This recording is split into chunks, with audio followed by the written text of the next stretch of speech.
Pun berlanjut. Kali ini Mimin kasih suara ya. Untuk Mimin salah dalam memasukkan video dan suaranya pun tidak ada.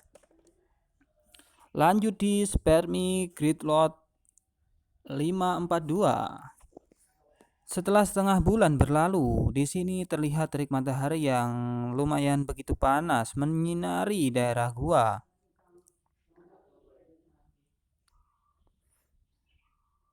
Lantas di sana tentara Wewu, yakni komandannya adalah Lusu, sedang menanam sesuatu di sana.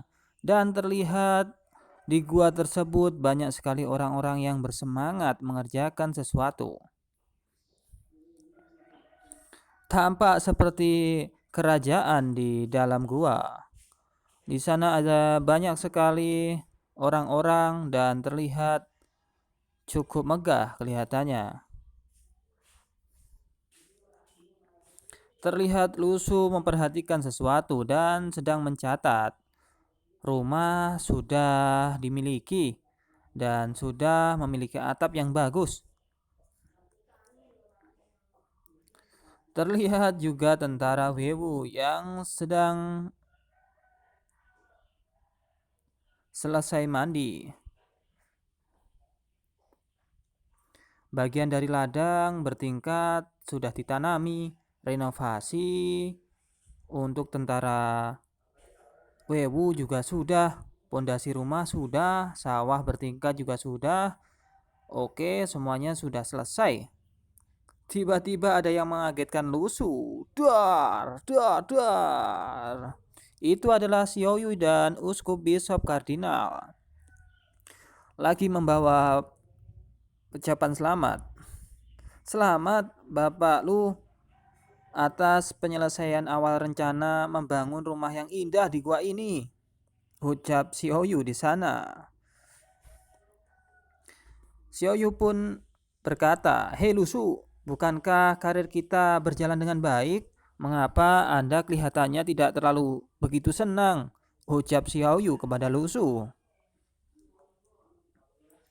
Lusu pun berkata, "Jangan katakan bahwa saya terlihat tidak begitu bersemangat kali ini. Saya hanya ingin melihat tentara Wewu bersemangat untuk berlatih.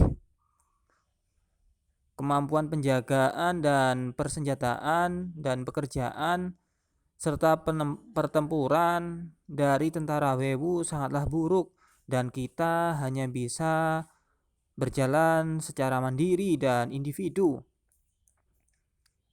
Dan kamu, Xiaoyu, tidak mungkin untuk menjadi pelatih mereka.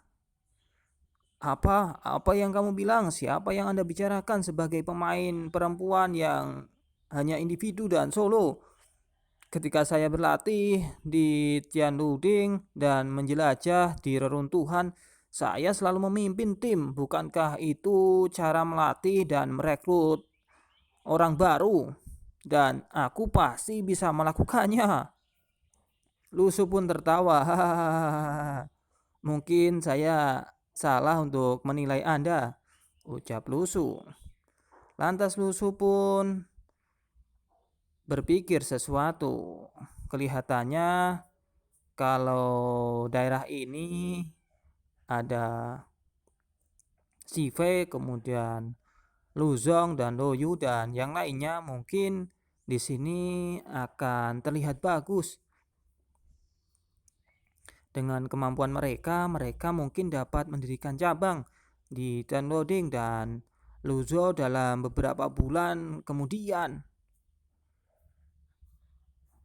Yang mulia, kami telah menangkap sekelompok orang yang mencurigakan di luar," ucap seseorang kepada Lusu. Lusu pun kaget. Apa? Apa yang sudah kamu tangkap? Apakah mereka adalah tentara bulu hitam? Bukankah dikatakan ada sedikit orang di sini? Bagaimana orang ini masih bisa ditangkap? Ucap Lusu. Xiaoyu pun menimpali. Mungkinkah ini adalah tentara bulu hitam? ucap Xiaoyu. Lantas mereka pun menengok ke bagian luar gua dan langsung keluar. Ketiganya pun berlari. Di sana terlihat Lu Su, Xiaoyu, dan Li yang bergegas untuk menemui seseorang yang telah ditangkap. Apakah itu adalah tentara bulu hitam? Ucap Lu Su kepada Li. Sepertinya pihak lain tidak memiliki kekuatan total lebih dari 50 orang dan tidak ada dari mereka yang bisa berkultivasi. Ucap Li. Tetapi Anda harus menunggu raja untuk menginformasikannya. Li dan Lu Su pun berlari. Mereka berkata bahwa mereka telah melarikan diri dari selatan dan mereka semua kelihatan sangat kelaparan. Ucap Li. Tapi anehnya mereka tidak meminum air yang kita sediakan, Raja Lu. Lantas Lu Su pun berpikir, orang biasa, kalau memang orang biasa lebih baik menjaga orang agar mereka tidak keluar dan membocorkan berita yang sudah ada.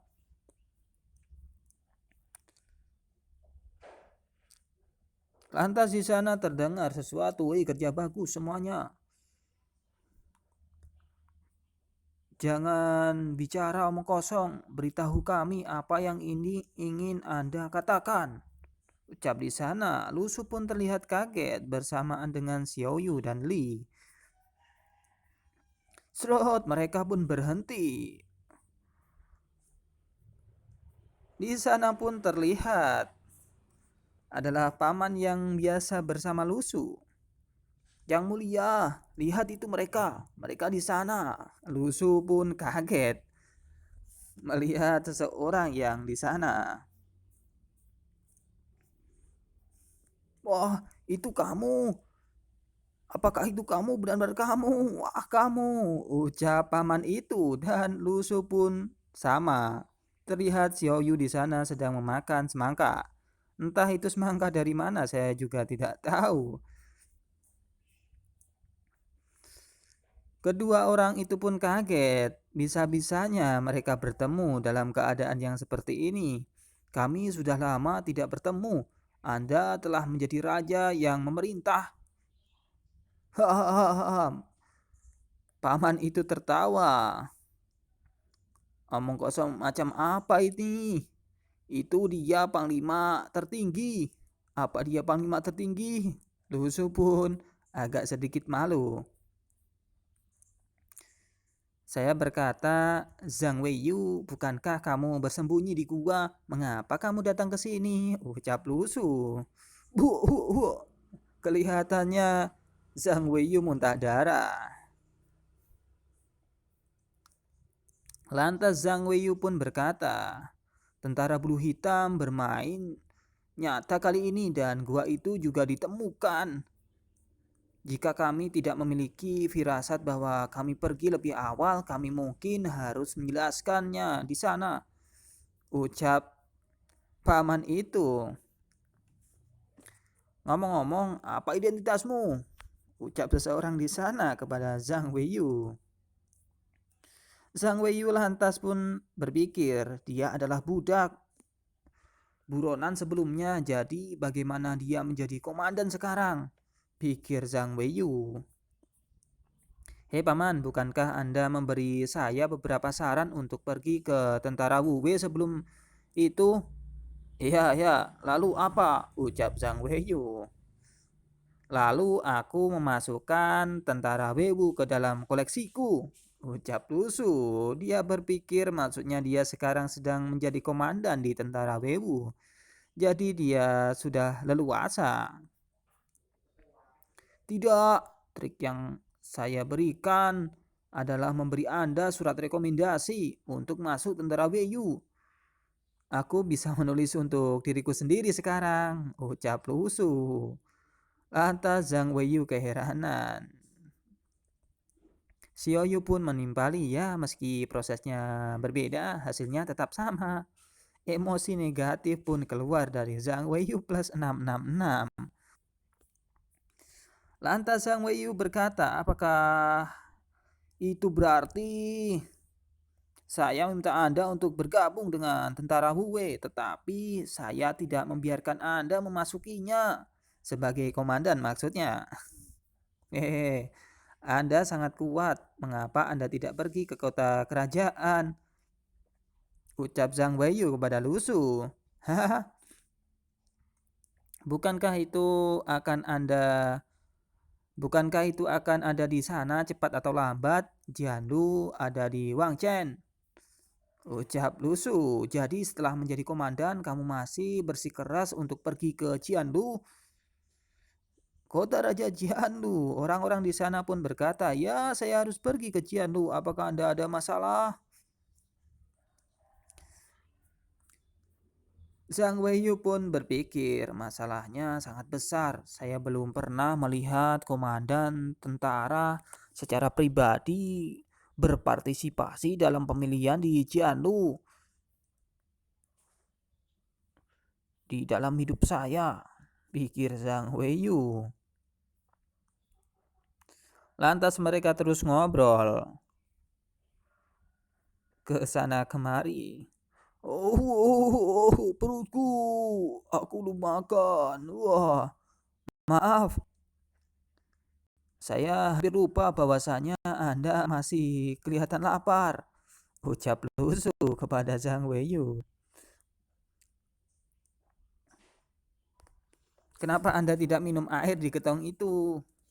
Ucap Lu Su kepada Zhang Weiyu. Bukankah kita tidak mau minum? Air itu air mendidih.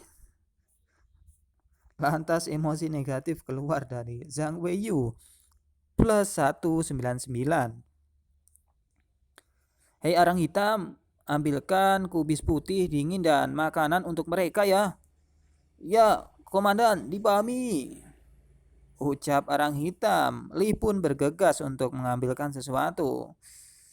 Satu kali lagi, satu hal yang ingin saya katakan.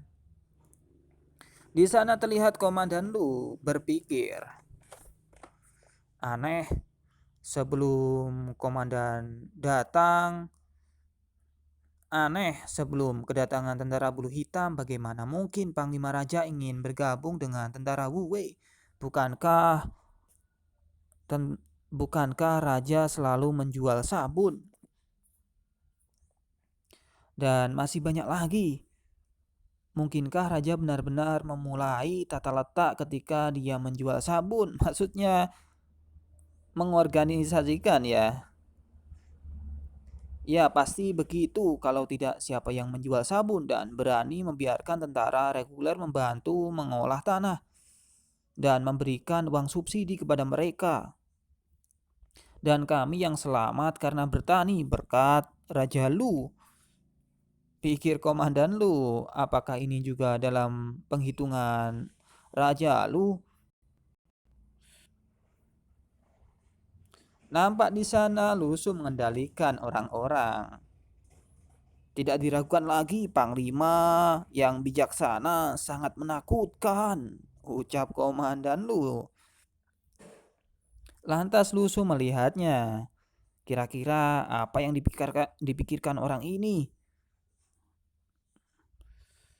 Diperlihatkan setelah itu terlihat makanan yang enak yang sudah dibawakan oleh Li. Seketika itu Zhang Weiyu makan secara lahap bersama dengan tim-tim yang lain yang ditawan oleh Lu Su. Hei orang tua, siapa anak ini? Bisakah kamu benar-benar mempercayainya? Ucap komplotan itu. Hei, dia adalah pemuda dengan tingkat kendo yang sangat tinggi yang saya sebutkan kepada Anda. Ucap Zhang Weiyu sambil melihat Lu Su. Bukankah Anda mengatakan hanya seorang biarawan tingkat rendah? Ya, Anda juga mengatakan bahwa dia adalah dogwet tanpa akar. Ini maksudnya orang lemah ya. Bagaimana dia bisa menjadi komandan tentara Wu Wei? Ucap mereka.